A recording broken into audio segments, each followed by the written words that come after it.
എല്ലാവർക്കും സ്വാഗതം. ഈ റിവ്യൂ ഇഷ്ടപ്പെടുവാണെങ്കിൽ ഒന്ന് ലൈക്ക് ചെയ്തും സബ്സ്ക്രൈബ് ചെയ്തും സപ്പോർട്ട് ചെയ്യണം. അപ്പോൾ നയന പറയുന്നുണ്ട്, അപ്പച്ചിക്ക് 3 മക്കളാണ് ഉള്ളത്. അഭിയും അവന്തിയും കൂടാതെ അപ്പച്ചിയുടെ രക്തത്തിലുള്ള ഒരു കുട്ടി കൂടി അപ്പച്ചിക്കുണ്ട്. അത് ചതിയാണ്. അത് അപ്പച്ചിയുടെ കൂടെ ഉള്ളിടത്തോളം കാലം അപ്പച്ചിയോട് ഒന്നും പറഞ്ഞിട്ട് കാര്യമില്ല. അതുകൊണ്ട് എനിക്ക് അപ്പച്ചിയോട് സംസാരിക്കാൻ താല്പര്യമില്ല. പക്ഷേ അവന്തിക്ക് എനിക്ക് നിന്നോട് കുറച്ച് ബഹുമാനമൊക്കെ ഉണ്ടായിരുന്നു. പക്ഷേ അത് നീ ആയിട്ട് കളയരുത്. അനി ഇപ്പോൾ തന്നെ പറഞ്ഞു കഴിഞ്ഞു നിന്നെ വിവാഹം കഴിക്കാൻ അവന് താല്പര്യമില്ല എന്ന്. അവൻ നിന്നെ ഒരു അനിയത്തിയെ പോലെ അല്ലെങ്കിൽ ഒരു പെങ്ങളെ പോലെയാണ് കാണുന്നത് എന്ന് പറഞ്ഞു. അതിനുശേഷവും അവനെ ഇതിൻ്റെ പേരിൽ ശല്യം ചെയ്യുന്നത് ശരിയല്ല എന്ന് പറയുമ്പോഴത്തേക്കും ജലജ പറയും, ഓ പിന്നെ നിൻ്റെ അനിയത്തിയെ കല്യാണം കഴിക്കണമായിരിക്കും, അതായിരിക്കുമല്ലേ നിൻ്റെ ആഗ്രഹം എന്ന് ചോദിക്കുമ്പം നയന പറയുന്നുണ്ട്, അങ്ങനെ ഒരു ആഗ്രഹം എനിക്കുണ്ടായിരുന്നു എങ്കിൽ നന്ദുവും അനിയും തമ്മിലുള്ള വിവാഹം പണ്ടേ നടന്നേനെ.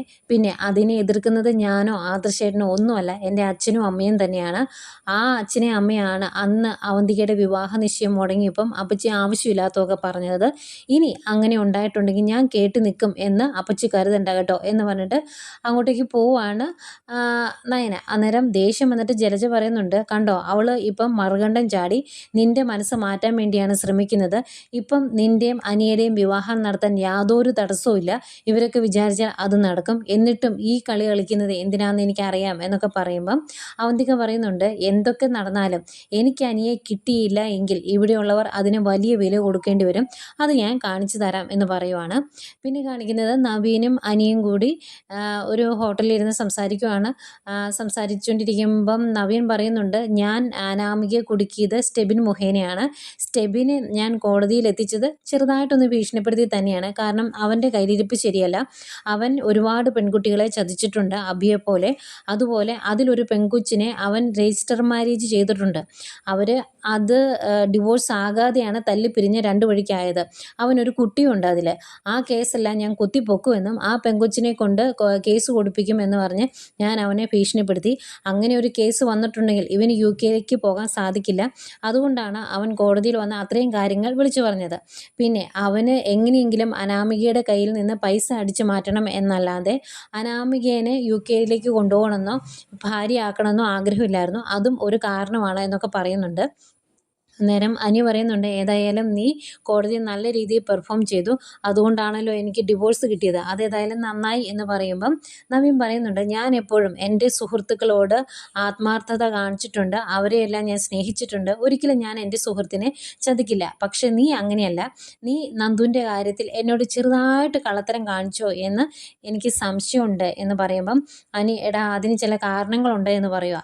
അന്നേരത്തേക്കും നവീൻ, ആ കാരണമൊക്കെ അവിടെ നിൽക്കട്ടെ, ഏതായാലും നിന്നോട് ഞാൻ ഒരു കാര്യം പറഞ്ഞേക്കാം, ഇനി ഞങ്ങളുടെ വിവാഹമാണ് നടക്കേണ്ടത്, അതിന് നീ ഞങ്ങളുടെ കൂടെ നിന്നേക്കണം. പിന്നെ നിനക്കുള്ള പെൺകുട്ടിയെ ഞാൻ കണ്ടുവച്ചിട്ടുണ്ട്, അത് നിൻ്റെ നയനേടത്തിയുടെ അതേ സ്വഭാവമുള്ള പെൺകുട്ടിയാണ്. അവളെ വിവാഹം കഴിച്ചു കഴിഞ്ഞാൽ അവൾ നിൻ്റെ കുടുംബത്തിലുള്ള എല്ലാവരുമായിട്ട് അഡ്ജസ്റ്റ് ചെയ്തും സ്നേഹിച്ചും ഒക്കെ മുന്നോട്ട് പോയിക്കോളും, നിനക്ക് വലിയ തലവേദനയൊന്നും ഉണ്ടാകുകയില്ല എന്ന് പറയുമ്പം അനി പറയുന്നുണ്ട്, അതൊക്കെ അവിടെ നിൽക്കട്ടെ, ഞാനിപ്പോൾ വിവാഹത്തെപ്പറ്റി ഒന്നും ചിന്തിക്കുന്നില്ല എന്ന്. അന്നേരം നവീൻ പറയും, പക്ഷെ ഞാൻ ചിന്തിക്കുന്നുണ്ട്, എൻ്റെ അച്ഛൻ വന്നു കഴിഞ്ഞാൽ ഉടനെ തന്നെ എൻ്റെ വിവാഹം നടക്കണം, അതിന് ഉള്ള സാഹചര്യം ഒരുക്കേണ്ടത് നീയും കൂടിയാണ്. ഞാൻ നന്ദുവിനെയാണ് വിവാഹം കഴിക്കുന്നത് എന്ന് വീട്ടിൽ പറഞ്ഞു കഴിയുമ്പം സ്വാഭാവികമായിട്ടും അമ്മ എതിർക്കും. അന്നേരം നീ നിൻ്റെ വീട്ടുകാരും ഒക്കെ ആയിട്ട് വന്ന് എൻ്റെ അമ്മയോട് സംസാരിച്ച് അതൊക്കെ റെഡിയാക്കണം എന്ന് പറയുക. അന്നേരം അനി പിന്നെയും ചോദിക്കുന്നുണ്ട്, നിൻ്റെ അമ്മ സമ്മതിക്കുന്നില്ലെങ്കിൽ ഈ വിവാഹാലോചനയായിട്ട് മുന്നോട്ട് പോകണോ എന്ന് ചോദിക്കുമ്പം നവീൻ പറയുന്നുണ്ട്, അങ്ങനെയൊന്നും ചിന്തിച്ചിട്ട് കാര്യമില്ല, നമ്മളൊരു പെൺകുട്ടി ഇഷ്ടപ്പെട്ടിട്ടുണ്ടെങ്കിൽ അവളെ തന്നെ വിവാഹം കഴിച്ച് സമാധാനമായിട്ട് മുന്നോട്ട് ജീവിക്കണം, അതാണ് എൻ്റെ ആഗ്രഹം എന്ന് നവീൻ പിന്നെയും പറയും. അന്നേരം അനി പറയും, അതൊക്കെയാണ് എൻ്റെ ആഗ്രഹം, പക്ഷേ എങ്ങനെയൊക്കെ കാര്യങ്ങൾ നടക്കും, എന്തൊക്കെ സംഭവിക്കുമെന്ന് അറിയത്തില്ലല്ലോ എന്ന് പറയുന്നു. ഇതൊക്കെ പറയുമ്പം ഭയങ്കര വിഷമമാണ് അനിയുടെ മുഖത്ത്. അന്നേരം നവീൻ ചോദിക്കുന്നുണ്ട്, എന്താടാ ഞാൻ നന്ദുവിനെ വിവാഹം കഴിക്കുന്നത് നിനക്ക് ഇഷ്ടമല്ലേ, നിനക്ക് എന്തെങ്കിലും ബുദ്ധിമുട്ടുണ്ടോ അതിൽ എന്ന് ചോദിക്കുമ്പോൾ അങ്ങനെയൊന്നും ഇല്ല എന്ന് അനി പറയുന്നുണ്ട്. അപ്പോഴും അനിയുടെ മുഖഭാവം കാണുമ്പം ചിരി വരുന്നുണ്ട് നവീന്. ഒരിക്കലും അനിയെ ചതിക്കാൻ നവീൻ ഉദ്ദേശിച്ചിട്ടില്ല, പക്ഷേ നല്ല രീതിയിൽ വിഷമിപ്പിക്കണമെന്ന് ഓർത്തിട്ടുണ്ട്. അതുകൊണ്ട് തന്നെ അനിയുടെ ടെൻഷൻ കാണുമ്പം ചിരി വരുവാണ് നവീന്. ഏതായാലും അവിടുന്ന് പോരുന്ന അനി നന്ദുവിൻ്റെ അടുത്തോട്ടാണ് വരുന്നത്. എന്നിട്ട് നന്ദുവിനോട് ഈ വിഷമമൊക്കെ പറയുമ്പം നന്ദു പറയുന്നുണ്ട്, നീ പേടിക്കണ്ട, ഒരിക്കലും നവീനേട്ടൻ്റെ അമ്മ എന്നെ ഇഷ്ടപ്പെടുകയില്ല, ആ ഒരു ഉറപ്പ് എനിക്കുണ്ട്. അതുകൊണ്ട് ഈ വിവാഹാലോചന മുന്നോട്ട് പോകുമ്പോൾ എങ്ങനെയെങ്കിലും മുടങ്ങിപ്പോയിക്കോളും എന്ന് പറയുവാണ്. അന്നേരം അനി പറയുന്നുണ്ട്, എനിക്കിപ്പോൾ അവനോട് ഒന്നും തുറന്നു പറയാൻ മേലാത്ത അവസ്ഥയായി. അവൻ കോടതിയിൽ നല്ല രീതിയിൽ പെർഫോം ചെയ്യുകയും എനിക്ക് ഡിവോഴ്സ് കിട്ടുകയും ചെയ്തതുകൊണ്ട് അവനോട് ഇതെല്ലാം തുറന്നു പറയാനും എനിക്കൊരു ബുദ്ധിമുട്ടാണ് എന്നൊക്കെ പറയും. അന്നേരം നന്ദു പറയുന്നുണ്ട്, എൻ്റെ അവസ്ഥ അതൊക്കെ തന്നെയാണ് എന്ന്.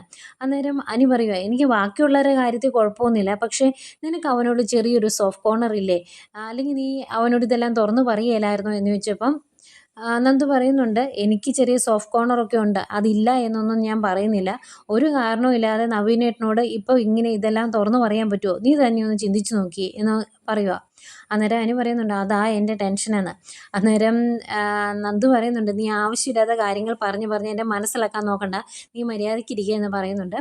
പിന്നെ ഈ കല്യാണത്തിൻ്റെ ടെൻഷൻസൊക്കെ ഇങ്ങനെ പറയുന്നു. പിന്നെ ലാസ്റ്റ് നന്ദു പറയുന്നുണ്ട്, നീ പേടിക്കണ്ട, ഒരിക്കലും നവീനേട്ടൻ്റെ അമ്മയ്ക്ക് എന്നെ ഇഷ്ടപ്പെടുകയില്ല, അതങ്ങനെ തന്നെ ആകാൻ വേണ്ടി നമുക്ക് പ്രാർത്ഥിക്കാം എന്നൊക്കെ പറഞ്ഞിട്ടാണ് നന്ദുവിൻ്റെ അടുത്ത് നിന്ന് അനി പോരുന്നത്. അങ്ങനെ അനി വീട്ടിലോട്ട് എത്തുമ്പം നയനയും ആദർശവും കൂടെ പുറത്തേക്ക് പോകാൻ തുടങ്ങുവാണ്. അന്നേരം എവിടെ പോവുകയാണ് എന്ന് ചോദിക്കുമ്പം നയന പറയും, ഞാൻ വീട് വരെ പോവുകയാണ് എന്ന്. അന്നേരം അനി പറയും, അങ്ങനെയെങ്കിൽ അവിടെ ചെല്ലുമ്പം ഏട്ടത്തിയുടെ അച്ഛനോടും അമ്മയോടും എന്നെപ്പറ്റി ഒന്ന് സംസാരിക്കണം എന്ന് പറയുവാണ്.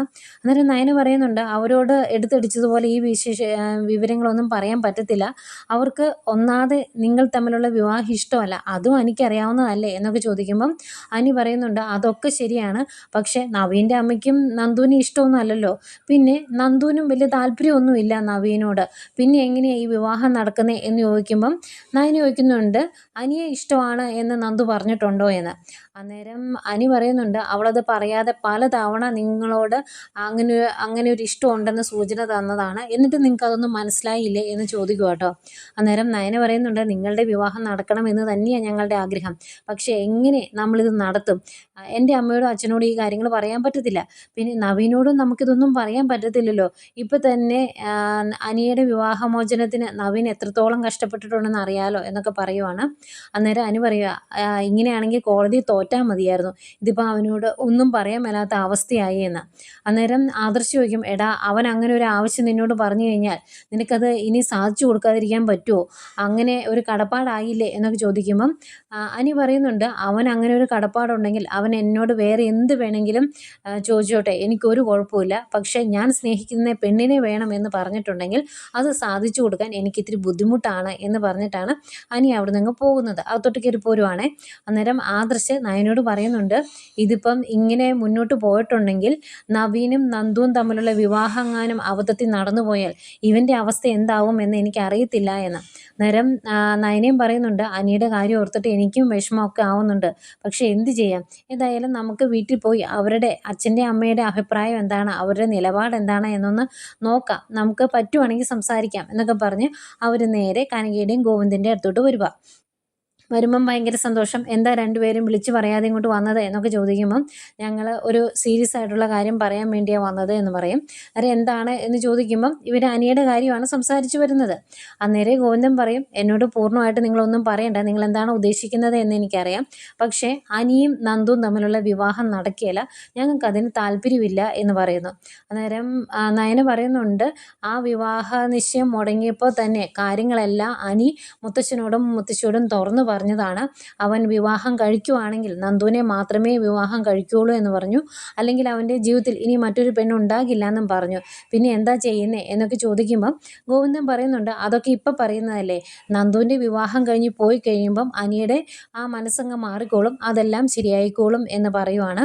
അന്നേരം ആദർശ് ചോദിക്കും, ഇപ്പം ഇളയമ്മയ്ക്ക് ഈ വിവാഹത്തിനോട് താല്പര്യമില്ല, അനിയും നന്ദുവും തമ്മിലുള്ളേ, അതുപോലെ തന്നെയല്ലേ നവീൻ്റെ വീട്ടുകാരുടെ അവസ്ഥ, അവർ ഈ വിവാഹാലോചനയെക്കുറിച്ച് അറിഞ്ഞിട്ട് പോലും ഇല്ലല്ലോ എന്ന് ആദർശ് പറയുമ്പം കനക പറയുന്നുണ്ട്, അതൊക്കെ നവീൻ മോൻ വീട്ടിൽ അവതരിപ്പിച്ചോളാം എന്ന് പറഞ്ഞിട്ടുണ്ട്, അത് വലിയ പ്രശ്നമൊന്നും കാണില്ല എന്ന്. അന്നേരം ഗോവിന്ദൻ പറയുന്നുണ്ട്, ഇനിയിപ്പം നവീനും നന്ദുവും തമ്മിലുള്ള വിവാഹം നടന്നില്ലെങ്കിൽ പോലും നവീന് പകരം മറ്റൊരു ചെറുക്കൻ, അത്രയേ ഞങ്ങൾ ഉദ്ദേശിച്ചിട്ടുള്ളൂ, അതൊരിക്കലും അനിയാകില്ല, അതുകൊണ്ട് തന്നെ ഇങ്ങനെയൊരു ആവശ്യം പറഞ്ഞ് നിങ്ങളിനി ഞങ്ങളുടെ അടുത്തോട്ട് വരണ്ട, ഞങ്ങൾക്ക് ആ രീതിയിൽ ചിന്തിക്കാൻ സാധിക്കില്ല എന്ന് പറയുന്നു. അതുപോലെ കനക പറയുന്നുണ്ട്, മോൻ്റെ ഇളയമ്മയാണ് അനിയുടെ അമ്മ, ആ അമ്മയെ വിഷമിപ്പിച്ചിട്ട് അങ്ങോട്ട് നന്ദുവിനെ പറഞ്ഞു വിടാൻ ഞങ്ങൾക്ക് താല്പര്യമില്ല, അതുകൊണ്ട് ഇനി ഇതിനെപ്പറ്റി സംസാരിക്കണ്ട എന്ന് പറയുന്നു.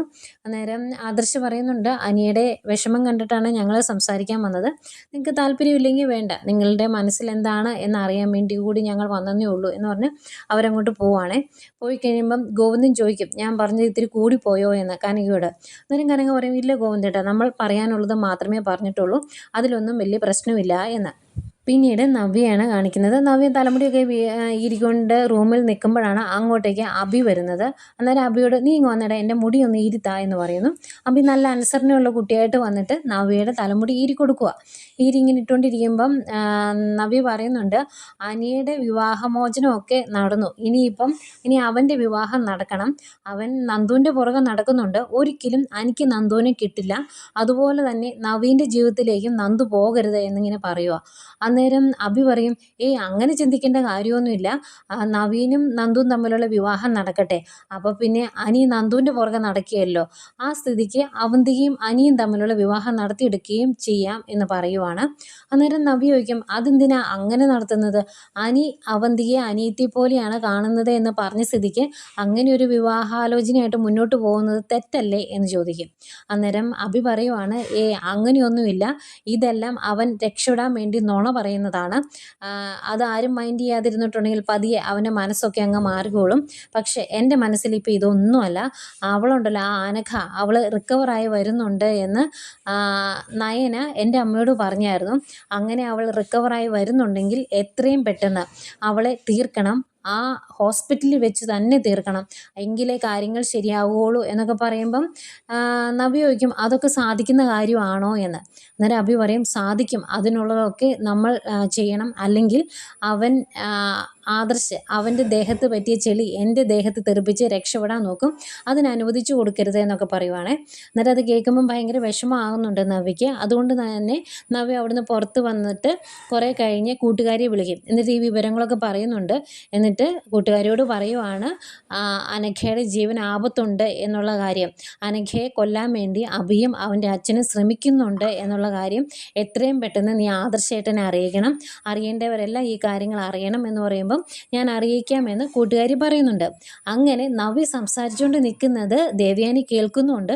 ദേവയാനിക്ക് എന്തൊക്കെയോ സംശയങ്ങളും വരുന്നുണ്ട്. ഏതായാലും നവ്യയുടെ ആ സംസാരം കേട്ട് സംശയിച്ച് നിൽക്കുന്ന ദേവയാനിയെ കാണിച്ചുകൊണ്ടാണ് ഇന്നത്തെ കഥ തീരുന്നത്.